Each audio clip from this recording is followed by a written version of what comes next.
I wanted to point out something here from the Post, and I heard Tony mention this yesterday. I forget who he was talking to, but he said, that Maryland took the Big Ten money and have become pretty much irrelevant in sports. The money is insane. That the contract that the Big Ten has signed is going to pay the member schools $1 billion a year. It's a 7-year deal north of $7 billion. And the amount of money that's going to come into the Maryland athletic program just from television is unbelievable. It's incredible considering where we were 10 years ago when the program was in financial trouble. And this is a real bailout for this. But this is not to in any way denigrate Jerry Brewer, who is a terrific writer. And Jerry did great work as a columnist here and still does. He's now based, though, in Seattle. And when you're writing a column about sports in Washington, you can do it from another place, and it seems that Jerry generally deals with national stories. They did have him cover the Mystics playing in Seattle over the weekend, but you don't have your finger on the pulse. And Barry Zverluga is also a great writer. Jerry's a great writer, and Barry's a great writer. But Barry's here, and Barry seems to have his finger on the pulse here, and so I don't think he was prompted by what Tony said yesterday about Maryland, but he's got a column which is spot on about where the Terps are and where the program is with all this big cash coming in from the television deal that the Big Ten has made. And Barry points out that 10 years ago, Maryland was running a $4 million deficit in their athletic budget, and they were projected to reach as much as a $17 million shortfall 5 years later. So that's when they made the deal with the Big Ten. And Barry says, in the coming years, Maryland will receive $70 million annually from the Big Ten's new media rights deal. That was Wilbon who mentioned this. Yeah, the fact that they were going to get all this money because Northwestern is getting that too as a member of the Big Ten. Maryland will get $70 million a year. So,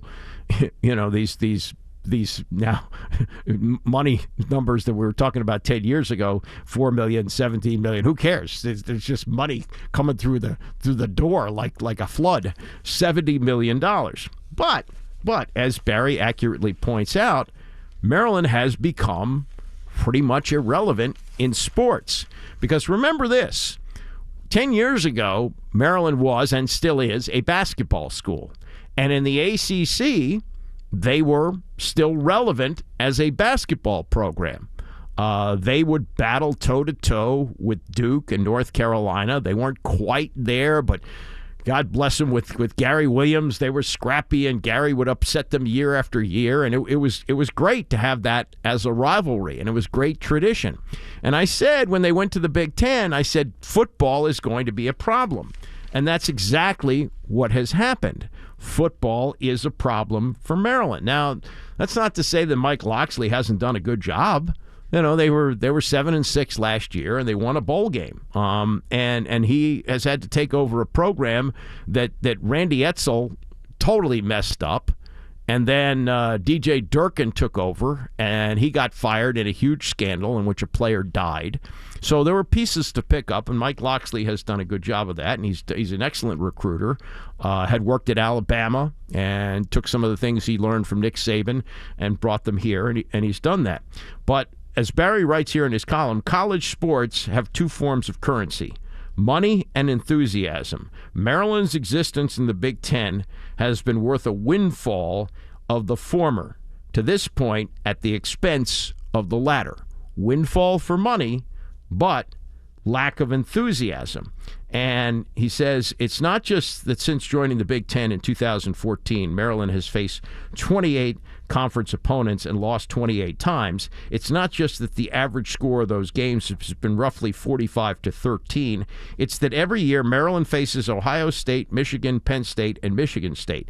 In a given season, the stars aligning element would mean the Terps beat one of those traditional powers, which has happened 3 times in 8 seasons, including 2014 when the Terps' big first foray into the Big Ten included wins at both Penn State and Michigan, but the overall record in those games is 4-25.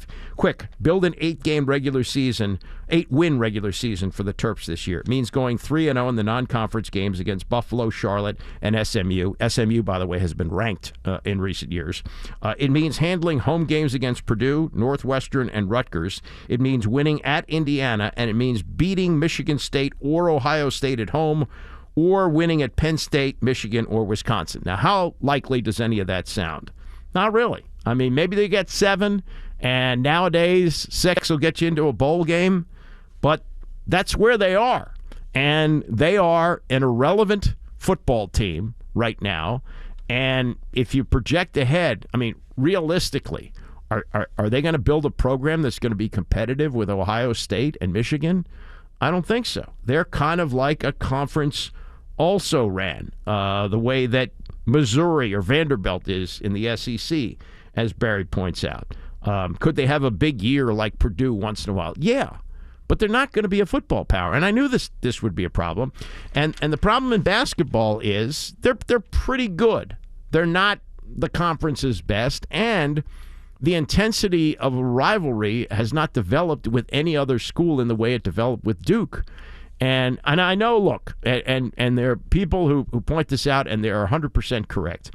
When Maryland was leaving the ACC, it wasn't the ACC that we all fell in love with. Because, back in the day when the ACC was at its best, you had home and homes with Duke and North Carolina and NC State and Wake Forest, and it was great. It was great. And then when they started adding all these teams like Louisville and Pitt, they decided, oh yeah, Pitt is the big rival for Maryland. No, it's not. No, it's not. And so you lost all of that. So when you were leaving the ACC, it wasn't really the ACC anymore. But at least in football, you could be more competitive. Yeah, you were going to get crushed by Clemson. And as Barry points out, when the program reached its high watermark 20 years ago under Ralph Friedgen, they were beating Clemson. Clemson wasn't Clemson yet. And there were some dents in Florida State. They weren't the powerhouse that they were when they entered the conference. So you could be more competitive, and then you could beat everybody else. An 8-win season was very realistic in the ACC. It's not in the Big Ten right now. So it's a conundrum. It's a tough place to be. It's good that you're financially solvent and you're not having to tell all these sports you have to go away, which they did. Unfortunately, they dropped a bunch of sports. But it's an irrelevant situation in a cash-rich situation. It's really, really, really strange.